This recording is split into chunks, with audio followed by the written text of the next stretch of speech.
This is Greg Hansen's Video Notebook, brought to you by Domino's Pizza. I'm Star Sports Editor Ryan Finley, joined by Greg Hansen. Greg, it's the middle of the summer. Let's talk baseball. Pat McCoy, a Saguaro grad, was called up to the big leagues about a week and a half ago, playing for the Detroit Tigers, further cementing your claim that Tucson is a baseball town.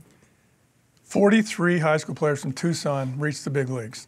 3 basketball players from Tucson have reached the NBA. And none in 25 years. Right, Yes. and 37 NFL players. There are more positions available in the NFL.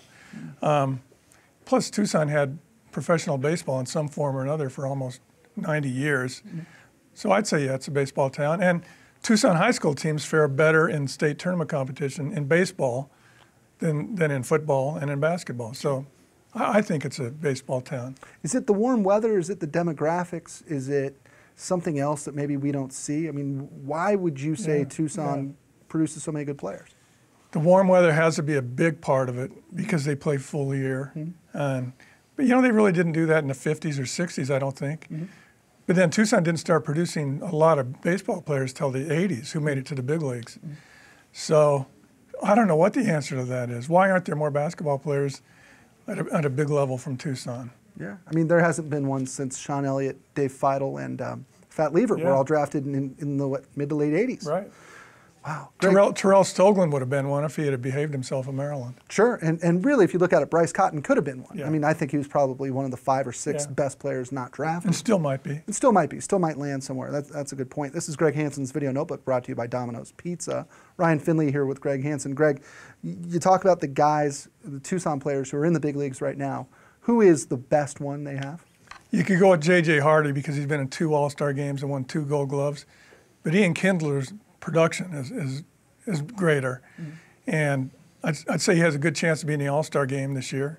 He was second in the voting behind Robinson Cano, all in May and all in June. He's going to be the best baseball player in Tucson history. Yeah. I mean, he took a circuitous route, too. I mean, it wasn't like he went, you know, like J.J. Hardy, who everybody sort of identified as a great player in high school and went kind of straight to the big leagues. I mean, Ian Kinsler went from CDO to Central Arizona College, to ASU, where he got run off for a guy named Dustin Pedroia, to Missouri, of all places, that fountain of baseball, goes to the University of Missouri, tears it up, and ends up in the big leagues with the Texas Rangers and now the Detroit Tigers. It just goes to show, I guess, that in baseball, it's more complicated than just being drafted. Right. I asked Shelley Duncan a couple of weeks ago, what was your CDO team like? Tell me what the lineup was. And he went first base, his brother Chris Duncan got to the big leagues. Center fielder Brian Anderson got to the big leagues, first-round draft pick. And I said, what about Ian Kinsler? And he goes, he was on the bench. Wow. And I said, how did he make it? And he goes, I never dawned on me he'd be a big leaguer, but his second year in Class A, he had 51 doubles at Clinton, Iowa. And after that, he became a prospect among prospects. Ian Kinsler made some national news, too, last week, where he hit a home run against his former team, and then running to first base, did a little one of these to his old bench. People freaked out. I don't think it's that big a deal.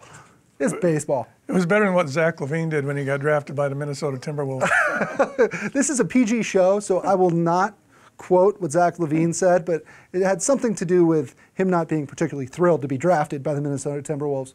I don't know why not. It's UCLA East. I mean, he'll get to play with Shabazz Muhammad.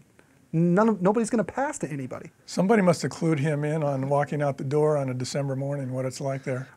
You're right. It's crazy. All right, we're going to sign off for now. This is Greg Hansen's Video Notebook, brought to you by Domino's Pizza. For Greg Hansen, I'm Ryan Finley. We'll see you next time. At Domino's, we're slowing down to make our handmade pan pizza the right way, taking our time to hand press the fresh dough into the pan, adding 2 layers of cheese, and slowing our ovens down to get the crust golden and crispy.